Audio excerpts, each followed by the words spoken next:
Hello and welcome to the Three Peaks podcast, where we take a break from the hike of life and appreciate the view. Today, we have a very special guest, Carine Clark. Welcome to the podcast. Thank you so much for asking me to spend some time with you guys. Absolutely. So we're just going to give you a quick moment to tell us a little bit more about yourself and some of your hobbies and career. Well, let's see. I have been in tech for almost 30 years, so I'm a 3-time tech CEO. Now I'm on a bunch of boards. I invest in companies. I help entrepreneurs figure out how to help their companies grow. I have a lot of different interests, so I actually do a lot of things. People are like, "Oh, what's your job?" I'm like, "Well, I have a lot of hats that I wear." So super nerdy, super shy as a teenager. Maybe we'll talk a little bit about that. Yeah. I cycle, I swim, I do a lot of handwork, needlework, cross stitch, sewing. I'm a ham radio operator. I write, I paint, I cook. So I have a lot of different things I like to do. Nice. Yeah. We'll definitely try to get into some of those hobbies of yours as we go on. All right. So you said you are a 3-time CEO. What are some of the companies you were CEO of? So I've been the CEO of a company called Allegiance, a company of a CEO called Merit CX, and a company CEO of a company called Banyan. So all those companies were either in customer experience or patient experience. I love building software. So software as a service, mostly enterprise software. And it's a pretty exciting, fun place to be because you can work wherever you are. And things are moving so quickly, but I'm like super love tech, just have always loved tech. Yeah, and you said that you're like really into tech and IT, and I'm just wondering since when you're a female, it's really hard since there's like a lot of males in the type of computer software stuff. Like, what was your journey along the way there, and have there been any like implications along the way? So I was in high school. I went to school in Germany, so to an American high school, American middle school, and I was super nerdy. I got teased all the time. I was a mathlete. Sometimes I was afraid to answer questions in class because people teased me. Oh, she always knows the answer. I worked in the human physiology lab as a freshman. You couldn't do that until you were a junior or senior.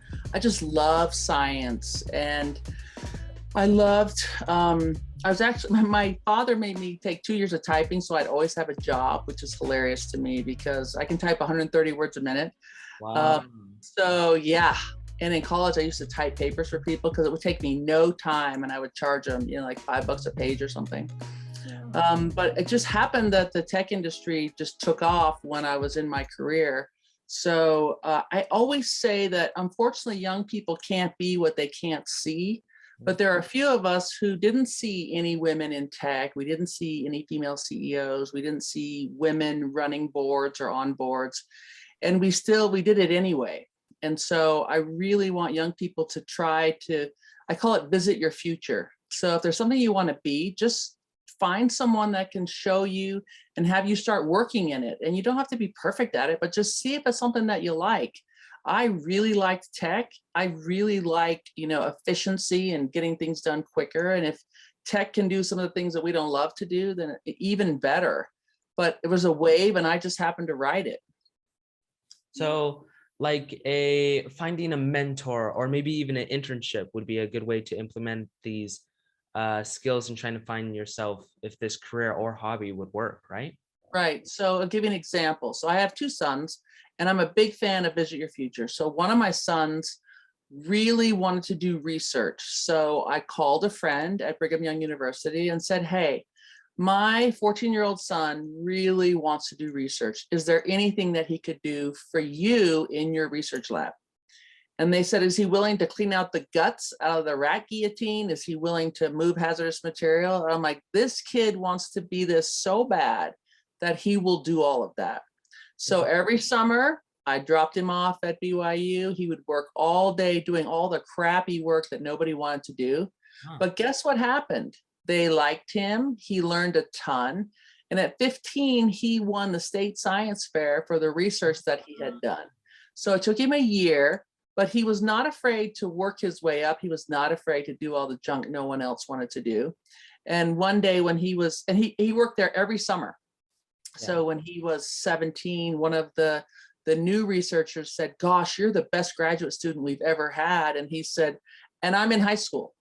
So people didn't even realize how young he was. But that's what I mean by visit your future. Go and spend time doing what you think you want to do, because guess what? You find out that this might be something you want to do, you don't want to do. Another example, my younger son wanted to be a garbage man, right? He's like 6 years old. I'm like, okay, buddy, because I don't want him to be a garbage man, even though it's, honest labor. So we jumped in my car and we followed a garbage truck for like half a day. And he's like, Mom, it smells bad. They never get out. They never get to play with the truck. I'm like, that's right. I don't want to be a garbage man. So that's why you visit your future. Yeah, absolutely. Yeah. And of course, with being involved in technology, you've developed a lot of skills that are required nowadays. So what are some of the things that everyone should probably learn to know in entering a field of technology? So a couple things. Everyone thinks, well, not everyone, but most people think that you have to be a coder to be in tech. Not the case, right? There are a lot of coders in tech, but there are many jobs that are in tech companies that have nothing to do with coding. Yeah. I want all young people to at least take a coding class, not because I want them to be a coder, but because I want them to be able to think computationally. Yeah. So if you don't love math, guess what? Nobody really loves math. It's like a foreign language. You're not just born learning how to speak Chinese. You're not just born learning how to do calculus. You have to work at it. You have to study at it. So don't be afraid, right? Don't be afraid to get in there and to roll around with math. And, you might hate algebra, but you might love geometry. You might love calculus. So don't take yourself out of the equation. Take as many math classes as you can. Take as many science classes as you can. You may never use that actual math, but what will happen is it will shape your brain in a way that you would do great in tech companies. Yeah. Every company will be a tech company at some point. Yeah, absolutely. And I mean, me and my siblings, we actually, over the summer, we attend these summer camps where we learn a little bit of coding. And me personally, I'm able to understand HTML and CSS, but not to the point where I could like construct an entire website. But I am able to understand it. So if I were to enter in a job that requires a certain understanding of this coding language, I shall be able to help and understand what they're talking about. That's right. And you'll be able to contribute, right? Yeah. So, that's why I tell everybody, take as much math and as much science as you can. Take as many writing classes as you can, because, when you're an adult, you spend your time writing email, you write letters, you're always, correspondence is an important skill to be able to have. And then learn how to be a public speaker. People hate to speak publicly. Yeah. Guess what? I was paralyzingly shy as a teenager, paralyzingly shy. I let fear determine what I was doing, because I wouldn't go to anything because I was too afraid. That's a horrible way to live. So if you find that you're afraid of something or you're not good at something, then get good at it, right? Yeah. I took every speech class I could in college so that I could be really good at public speaking. I speak all the time now publicly. Is it my favorite thing? No, it's still not my favorite thing. I'm still that fifth grader behind stage, having an anxiety attack. But then when I put one foot on the stage, then all that training kicks in. Yeah. So you want to be able to present yourself in a way, whether you're interviewing for a job, whether you're trying to negotiate something, where you're trying to solve a problem. So really practice, how do I say things? How do I position things? How do I stand up for myself? Those are great skills that will take you all different places. Yeah. And speaking about developing the skills of public speaking, back in, let's see, 2015 in April, you were actually given the opportunity to do a TED Talk at UVU. Right. Yeah. So the UVU called and said, we'd like you to do a TED Talk. I said, no, that's not going to work. Because a TED Talk, you have to be pretty rehearsed and it's filmed forever. And so I wrote my talk on customer experience, and my intern Fenton said, "That's not your talk." And I'm like, "No, it's my talk. It's written." He's like, "That's not your talk." He said, "You always talk about abundance, so that's the talk you should give." So I went home and I rewrote the talk in one sitting. Then I gave it to him the next day. He's like, "This is your talk." So I was so nervous about giving that talk because you have a teleprompter and you have to be, you have to be right on point with what you're saying. Yeah. So I was so nervous about it because remember, I'm shy and I'm afraid to speak publicly, even though I do it all the time. So I said, okay, instead of being afraid, because I'm not letting fear determine my fate anymore, I practice it in front of a mirror for 1 hour every night for 1 week. Now that TED Talk's not that long. So when you practice it for an hour every night, you're getting brain damage, right? You're going through it 5, 6 times. So the day of, I was like, not gonna even look at it. So I go to the venue, I'm all dressed up, in my suit, I'm ready to go. They call my name, you walk out there, you stand on a mark. I look up at the teleprompter, and if you watch the video, you'll see that I hesitate for a second because the teleprompter was broken. Oh.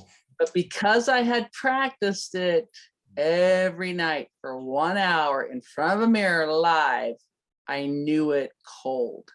So that speech you see me give, I gave it all from memory. 100% memory. Amazing. All memory. And so that's how you get past the fear, is that you over prepare so that if something like that happens, doesn't matter, you got it. Yeah, absolutely. And in your talk, you spoke about abundance, and one of the ways to get your point out there to the audience is you referred to the tragedy of the commons. And you use the example of sheep in people bringing other sheep into a herd and so on and so forth. So what I'm asking is, what is another example that younger people could possibly understand to figure out what the meaning of abundance should be applied to their life?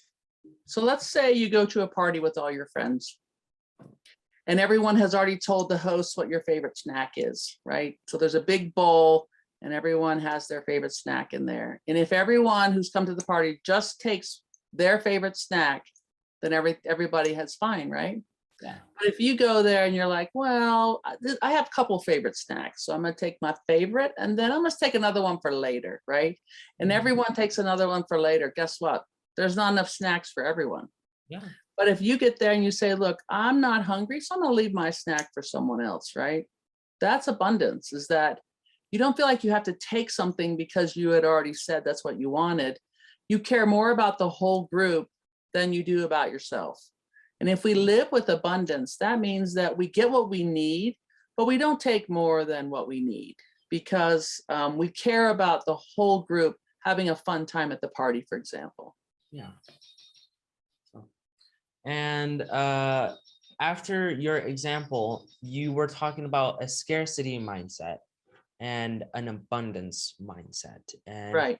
you gave them both that you are constantly unhappy with a scarcity mindset, but with an abundance mindset, you're able to make yourself happy, but also leave other people to be happy as well. Right. Yeah. So if you think about, I've been in office settings my whole life, and it cracks me up that there's never any sticky notes in the closet, right? You buy enough sticky notes, but people go, they take the sticky notes that they need, and then they're like, look, I don't want to have to come back to the closet because everybody takes sticky notes. So there are no sticky notes in the closet, but there are thousands of sticky notes in everyone's desk, right? Oh. If we say, look, we don't want the company to spend a ton of money on sticky notes because we'd rather make more salary, we'd rather do more with our money, then you're thinking about the greater good. You're thinking about, what can this company do for good? What can we do to make sure that everyone's happy? And we don't feel like it's just our own best interest. We really care about everyone else. And so a lot of that comes to turning your lens outward, right? Instead of looking inward about what do you want, what's good for you, you care more about how everyone else is feeling. So especially young people, when you walk into a room, let's say you walk into a brand new classroom at your school, we do this a lot. We're like, oh gosh, my hair's not right. I don't have the right clothes. I'm not smart enough. I'm not, right? And that's what we do when we walk into the classroom. Imagine if we all walked into the classroom and turned our lens outside and said, who looks like they're having a rough day? Who's sitting by themselves? Who looks like they're new to the school? Who looks like they could use a friend, right? We look at the whole class to figure out, how can I lift this person or this classroom? And it's a completely different way to live. And by turning your lens out and looking completely out, you actually end up giving more of yourself away, but you have more of yourself to give away. And you become much happier because you're not focused on yourself. You're focused on how can I lift in my personal life as I rise in my career. Yeah. And one part of your talk that you found very important that the audience understood is to focus on the positive aspects of life. And if it's okay, I'm going to talk about a past development in your life that had occurred. In 2012, you were diagnosed with cancer. Right. And it was very devastating to you and as well as your family, I believe. And there was just a sense of thoughts going through your head, possibly. Right. And one thing you wanted to emphasize at 5:17, you took a screenshot of the clock and you had clarity that you were grateful and happy in your life. Right. You had your husband, your two wonderful boys, and your parents and your in-laws. And you just felt so happy to live a life with these amazing people and just with all the amazing experiences that you had. And I believe that a lot of people of youth and maybe also adults take life as not what it's supposed to be. So how would you try to encourage these people to see life positively and at the same time just be so grateful for what they have? So you're right. I was diagnosed with cancer, a horrible cancer with a very horrible survival rate. And it's easy to, when you get that diagnosis, to just start focusing inward on, okay, what if I die? Why, just kind of like going through the whole thing. Plus the treatment is not super fun. Yeah. And so I opted for 18 months of chemotherapy, which is not for sissies. And when you're doing chemotherapy, I did weekly chemotherapy for 6 weeks. You really have a lot of time because you're tethered to a chair. You have a lot of time to think about things. So that 5:17 a.m. in the morning was the moment that the lens on my problem changed. I went from focusing on, stop worrying about dying and just be so grateful, because it turns out that happiness is a choice and that we have no ability to control what happens to us, but we can control how we respond to everything. And when you're young, you feel like you have your whole life ahead of you, right? So you can waste time watching TV and gaming because you have nothing but time, right? You don't have money, you don't have a lot of things, but you have a ton of time.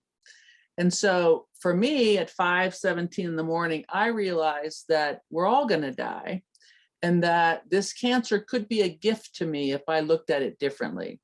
That I was grateful for what I had been given. I was grateful for what I had. And for every minute that I had left on the planet, I was going to be a person who was grateful.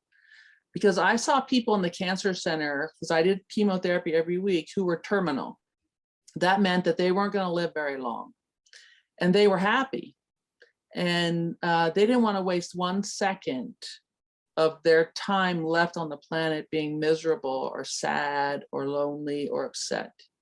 And so once you figure out that happiness is a choice, that you can choose to be happy, I think in that talk I referenced the Gandhi quote that that's part of our family. We have a couple of things that we always talk about. One, this family does hard things, but the other one is that one of our favorite Gandhi quotes is that he said, I think if I get it right, I was mad because I had no shoes until I met a man who had no feet. Yeah.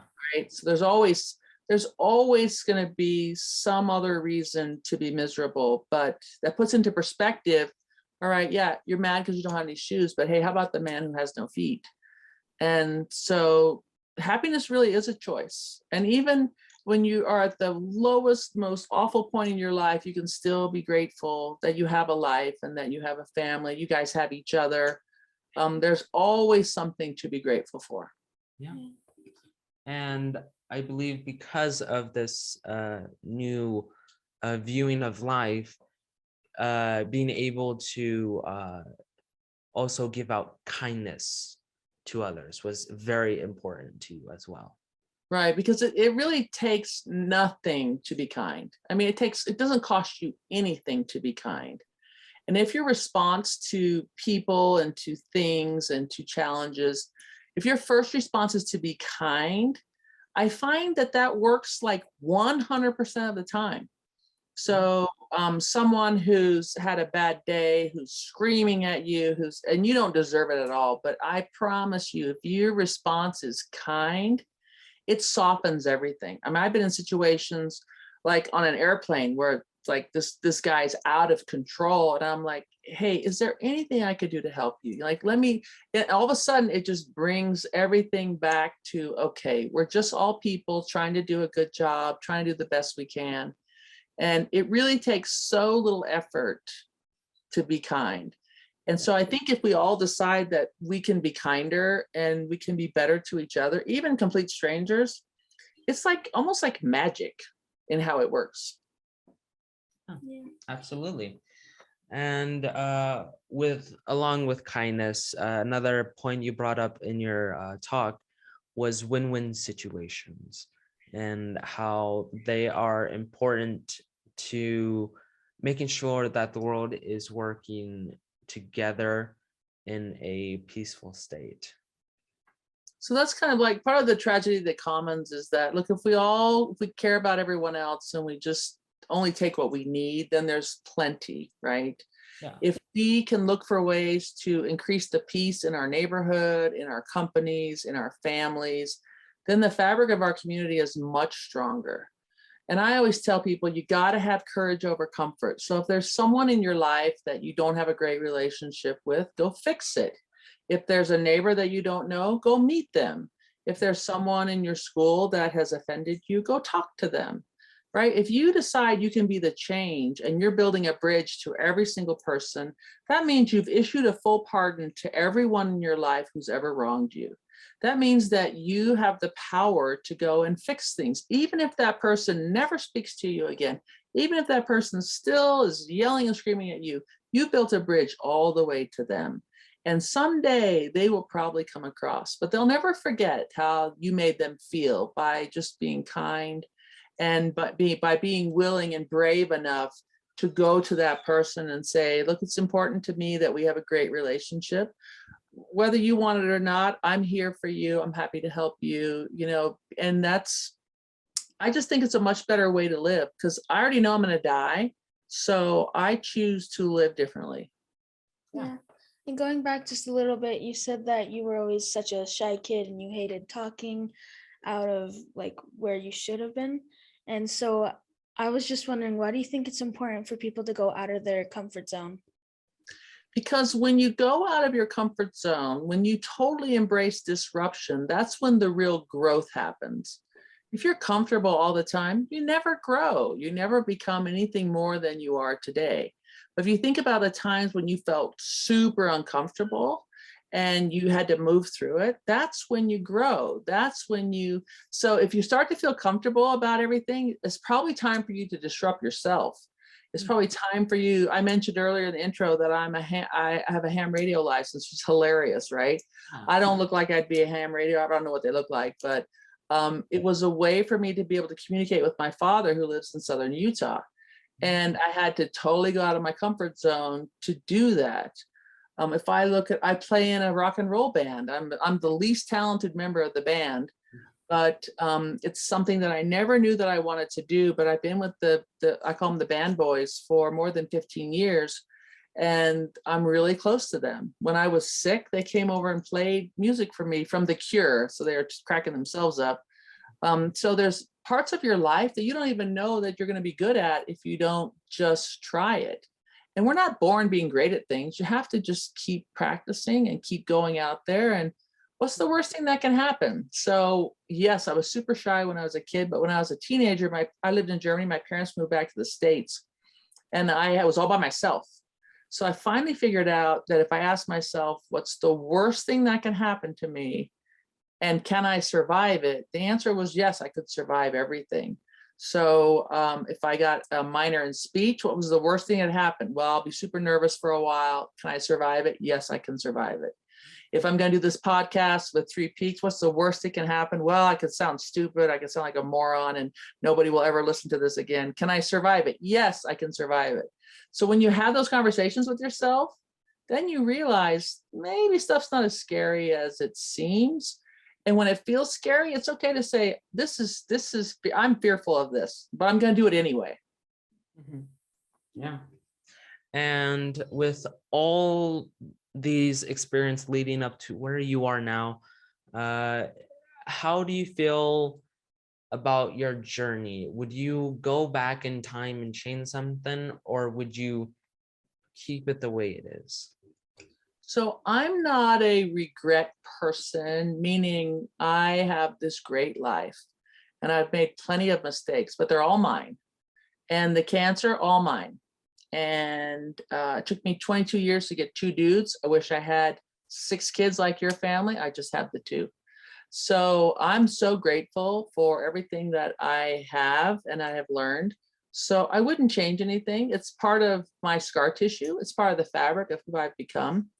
And I still feel a tremendous responsibility to help young people, to mentor young people, because I already know I'm going to die. So I'm gonna leave a legacy of talent that works beautifully without me. Yeah. All right. So for our last question on the podcast is usually known as the big question. Are you ready? I'm ready for the big question. All right.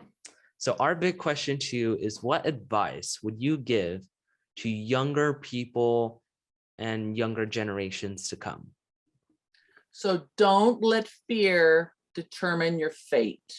It's okay to feel the fear. It's okay to feel fearful, but do it anyway, because you're always going to learn something. And don't let other people tell you what you can or can't do, because the fact that a super nerdy girl who ate lunch by herself every day can do what I do, it means that you guys can do anything. So don't be afraid. Don't let it stop you. And you're going to make mistakes, just no non-biodegradable mistakes. Yeah, absolutely. Well, we just want to say thank you so much for taking the time out of your day for meeting with us. It's been an absolute pleasure. Thank you, guys. It was fun to spend some time with you. All right. All right, guys. That's all we have for you guys on the Three Peaks podcast. We'll see you guys on the trail next time.